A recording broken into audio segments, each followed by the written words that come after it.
다 같이 사도신경으로 우리 신앙을 고백하겠습니다.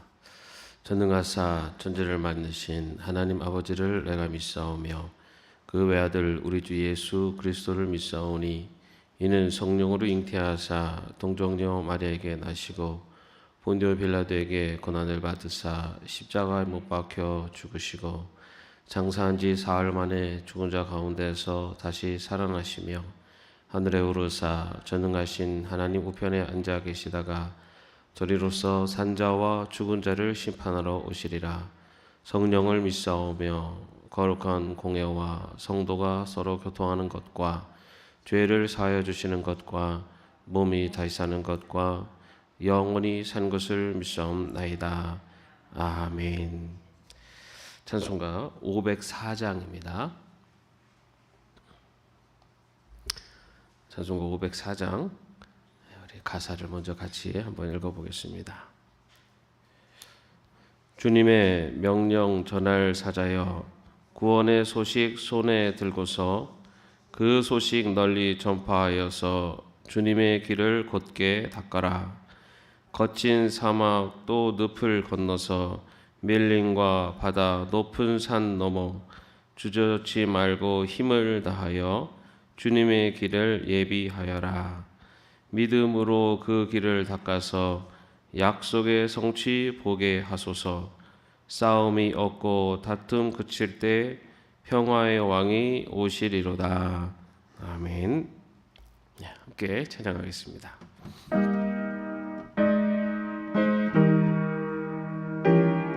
그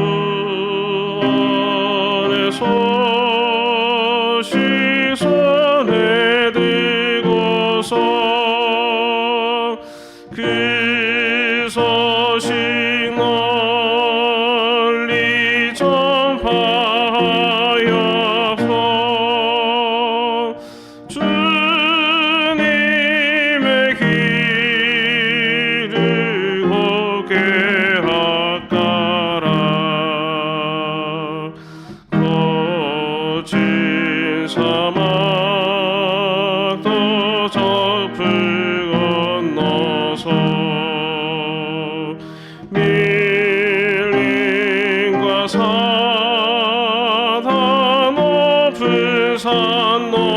거친 사막도 좁을 건너서 밀림과 바다 높은 산 넘어 주저앉지 말고 힘을 다하여 주님의 길을 예비하여라. 믿음으로 그 길을 닦아서 약속의 성취 보게 하소서. 싸움이 없고 다툼 그칠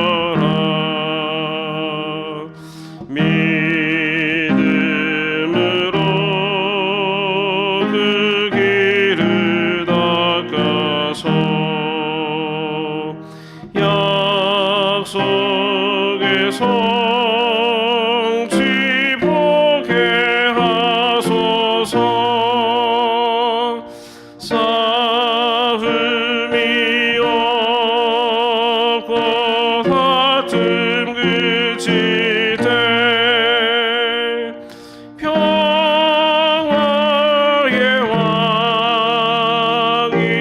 평화의 왕이 오시리로다. 아멘.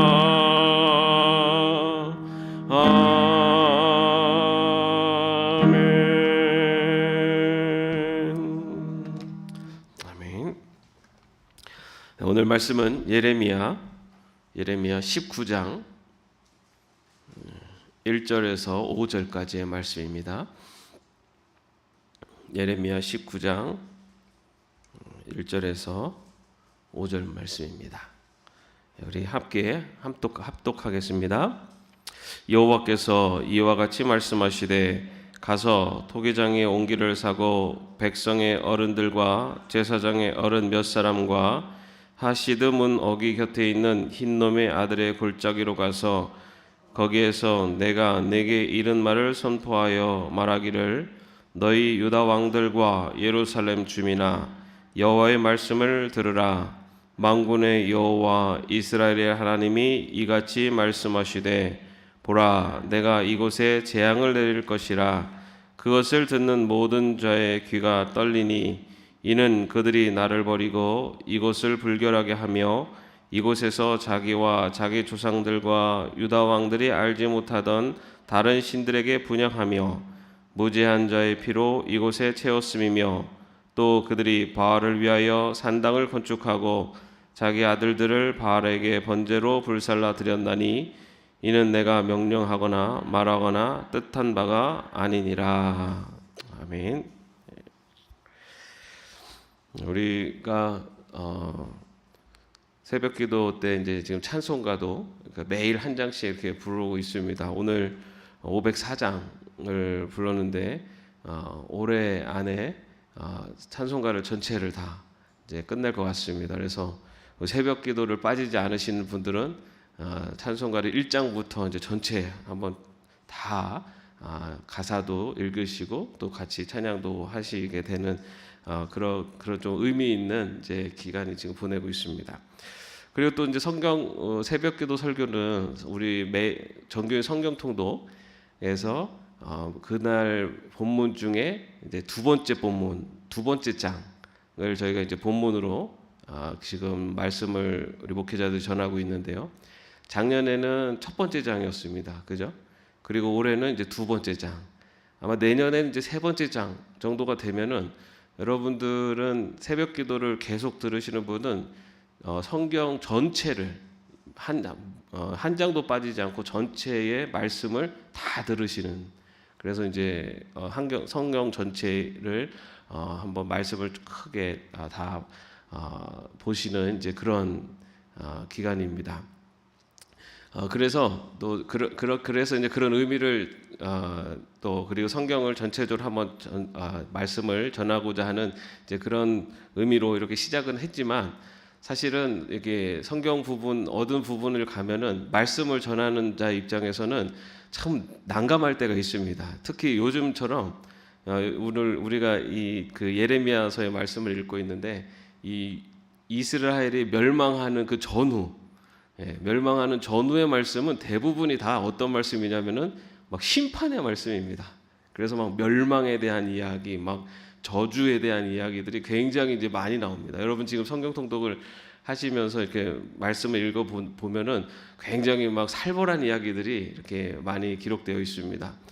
그래서 이 아침에 아침을 시작하시는데 이 심판의 메시지를 막 읽고 이제 말씀을 하루를 또 이제 시작하시게 되고 또 그런 말씀을 전해야 되는 입장에서는 조금 이게 오늘 본문은 뭔가 하고 살펴볼 때 좀 위로의 말씀, 좀 이렇게 힘이 나는 말씀을 전했으면 좋겠는데 어떨 때는 보면은 다 심판의 말씀이에요. 그래서 두 번째 장에서 이제 본문을 정해서 전해야 되다 보니까 꼭 그 중에서 하나를 선택을 해야 됩니다.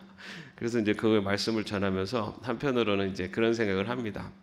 우리가 이제 사실 우리 입맛은 내 입맛에 맞고 내가 맛있는 것을 이렇게 먹고 싶어 하지 않습니까? 그런데 우리 건강을 위해서는 내 입맛에 맞는 것만 먹는 게 아니라 내 입맛에 맞지 않아도 이렇게 골고루 먹어야지 그래 건강한 것처럼 말씀도 마찬가지인 것 같습니다. 내가 듣고 싶은 이야기, 나에게 위로를 주고 나에게 힘을 주는 이야기만, 거기에만 너무 그런 이야기만 듣기를 좋아하고 그런 이야기만 듣다 보면은 우리가 말씀에 편식을 하게 됩니다.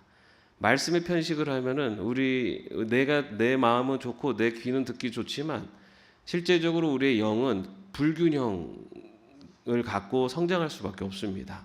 그래서 때로는 내가 듣기 싫은 이야기라도 그것이 하나님의 말씀이라면 그것이 나를 향한 양식이다, 영혼의 양식이다라는 것을 믿으면서 그 말씀을 받는다면 우리의 영혼은, 그리고 우리의 신앙은 균형감 있게 잘 성장할 줄로 믿습니다. 오늘 우리가 읽은 이 19장의 말씀 역시 오늘 우리가 읽은 부분은 그렇게 크게 심판의 그런 무서운 말씀이 아니지만 그 뒤로 가면은 아주 심판의 강력한 말씀들이 기록되어 있습니다. 그런데 오늘 우리가 읽은 예레미야 이 19장은요, 이 18장과 19장이 좀 연결되어 있습니다. 그래서 이제 오늘 본문 성경 통독 본문이기 때문에 여러분이 또 18장을 읽으실 텐데요. 18장에 보면은 토기장의 비유의 말씀이 나옵니다. 그리고 19장에는 그 옹기, 깨진 옹기의 비유 말씀, 그러니까 토기 그리고 옹기에 대한 이런 비유의 두 가지의 말씀이 나오는데요. 18장에 보면은 예레미야가 하나님의 지시를 받고 토기장의 집으로 갑니다. 그 토기장의 집으로 갔을 때 토기장이가 진흙을 올려서 그릇을 빚고 있습니다. 그 그릇을 빚고 있다가 그릇이 이렇게 잘 빚다가 터집니다. 그 터지면은 이 토기장이가 그 그릇을 그 반죽을 다시 빚어 가지고 다시 또 그릇을 이렇게 만드는 이제 그 내용이 기록되어 있습니다. 그래서 18장에 나오는 토기장의 비유의 말씀은 그 토기장의 비유를 통해서 유다 백성들이 비록 범죄해서 그들이 하나님 앞에 신앙적으로 정말 이게 옹기장이가 터진 것처럼 잘못 터지더라도 잘못된 모습이 있더라도 그들의 마음을 강팍하게 굳어지지 않고 다시 하나님께 돌아오면 토기장이가 그 터진 그릇을 다시 반죽해서 다시 그릇을 만들듯이 하나님께서 이스라엘 백성들을 다시 회복시켜 주시고 다시 하나님의 백성으로 이렇게 세워 주실 것이다 라는 것을 전하고자 하셨던 말씀이 바로 이 토기장의 비유의 말씀입니다. 18장에서는 그렇게 회개하고 돌아오면 하나님께서 다 용서하시고 다시 빚어 주실 것이다 라고 하는 말씀을 전합니다. 그런데 19장에서는 이제 옹기의 비유가 나오는데요. 하나님께서 예레미야에게 이제 그 토기장이로부터 그 이제는 옹기를, 다시 말해 이제 다 그릇이 만들어져서 불에 구워져서 단단하게 굳어진 그 옹기를 사오도록 하십니다. 그를 매매해서 갖고 오게 하시고, 그리고 이스라엘의 백성들, 지도자들을 모으게 하시고 그 앞에서 그 옹기를 탕 깨버리는 겁니다. 그러면서 하나님께서는 이제 이스라엘 백성들이 죄의 길에서 돌아오지 않고 그들의 마음이 너무나 강팍해져서 이제는 더 이상 그들에게 이제 이 깨어진 옹기처럼 완전히 그들이 박살나듯이 멸망할 것이다 라는 것을 그 지도자들 앞에서 보여주신 것입니다. 그래서 18장의 토기장의 비유는 회개하고 돌아오라 라고 하는 기회가 있고 희망이 있는 말씀이었다면, 오늘 우리가 읽은 19장의 이 옹기가 깨어지는 비유는 이제는 하나님의 심판이 임해서 옹기가 완전히 박살이 나듯이 이제는 이스라엘 백성, 이 유다 백성들이 하나님의 심판으로 인해서 완전히 깨질 것이다 라는 것을 보여주는 말씀입니다. 그래서 이 19장, 우리가 읽은 이 19장의 내용은 그 뒤에 우리가 읽은 본문 이후의 말씀을 보면은 정말 굉장히 살벌한 이야기들이 많이 기록되어 있습니다. 그런데 그렇게 이 유다 백성들이 그렇게 그 옹기가 깨어지듯이 그렇게 심판을 받게 되는 이유에 대해서 4절과 5절 말씀에서 기록을 하고 있는데요. 얼마나 유다 백성들이 무슨 죄를 지었고, 그리고 그들이 이 죄 가운데 얼마나 마음이 강팍해져 있는지를 4절과 5절에서 이야기를 합니다. 우리 4절과 5절 말씀을 한번 같이 읽어보겠습니다. 이는 그들이 나를 버리고 이곳을 불결하게 하며 이곳에서 자기와 자기 조상들과 유다 왕들이 알지 못하던 다른 신들에게 분향하며 무지한 자의 피로 이곳에 채웠음이며, 또 그들이 바알을 위하여 산당을 건축하고 자기 아들들을 바알에게 번제로 불살라 드렸나니 이는 내가 명령하거나 말하거나 뜻한 바가 아니니라. 이 이스라엘 백성들, 유다 백성들이 얼마나 강팍해지고 죄를 지었는지를 어떻게 예레미야 선지자가 이제 고발을 하는 이제 내용인데요. 그런데 흰놈의 골짜기에 대한 죄에 대해서 고발을 하게 됩니다. 흰놈의 아들 골짜기라는 곳이 있습니다. 그래서 여기는 그 예루살렘에서 남서쪽에 위치한 계곡입니다. 계곡. 그런데 여기서 이 흰놈은 누구냐면은 그 흰놈이라는 사람은 암몬의 자손입니다. 암몬 족속의 자손인데요. 이 암몬 족속은 그 자기들의 섬기는 신이 그 몰록 신이 있었는데 이 몰록 신에게 그 어린 아이를 이렇게 제물로 드리는 그러한 제의를 행하던 사람들이 암몬 족속이었습니다. 그런데 그 예루살렘 가까이에 있는 계곡에서 이스라엘 백성들이 그 암몬 족속의 그 제의법을 따라서 이 흰놈의 아들 골짜기라고 불리는 그곳에서 그 인신 제사를 드렸던 겁니다.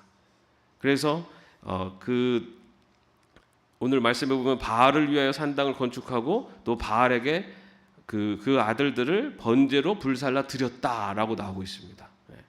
다시 말해서 이스라엘 백성들이 바알을 섬겼고 그리고 그 바알을 섬기면서 그 인신 제사를 통해서 몰록 신에게 드렸던 인신 제사를 행했던, 다시 말해 우상 숭배와 그리고 그런 그 이방의 그런 죄악된 문화를 그들이 행했던 바로 그 장소가 바로 흰놈의 아들 골짜기인데 바로 그곳에서 행해졌던 그런 범죄함, 이런 것들에 대해서 예레미야가 이제 고발하고 있는 내용입니다.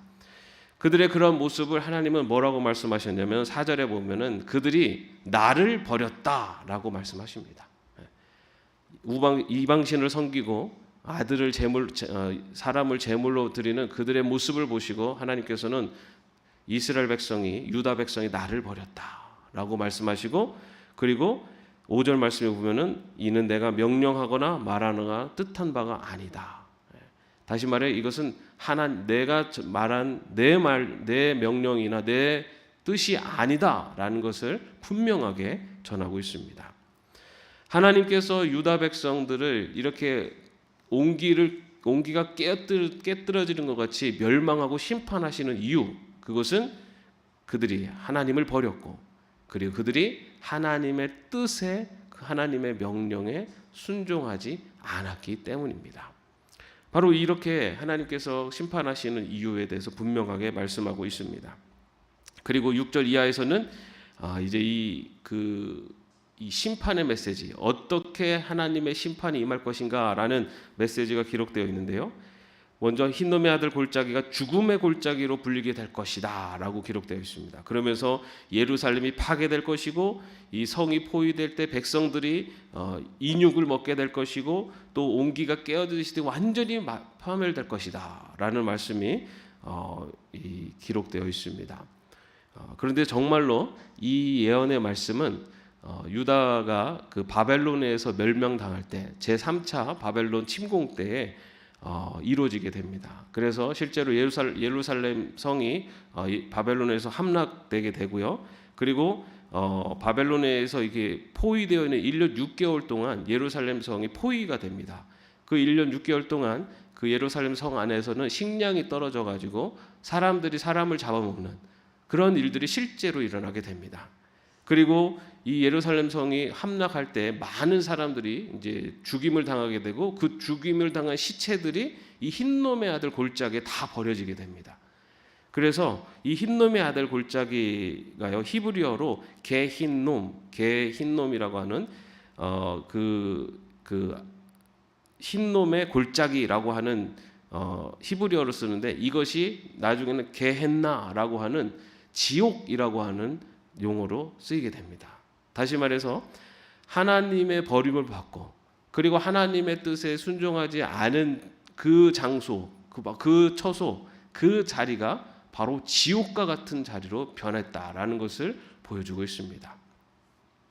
굉장히 어떻게 보면 좀 등골이 서늘해지는 그런 심판의 메시지이기도 합니다. 여러분, 하나님은 사랑의 하나님이십니다. 그죠?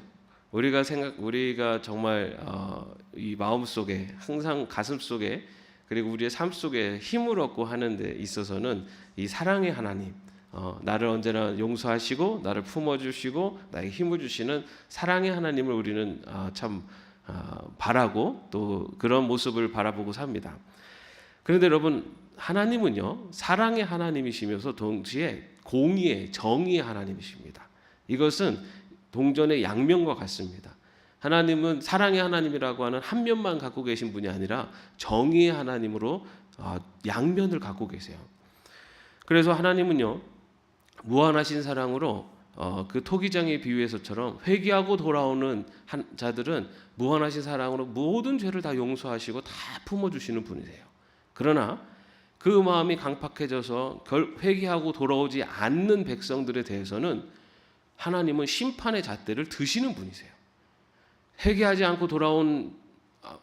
않은 백성을 그럼에도 불구하고 용서해 주시는 분이 아니시고, 회개하고 돌아오면 용서해 주시지만 회개하지 않고 끝까지 버티면은 심판을 드시는, 매를 드시는 분이 하나님이십니다. 하나님은 사랑의 하나님이시면서 정의의 하나님, 공의의 하나님이시기 때문입니다.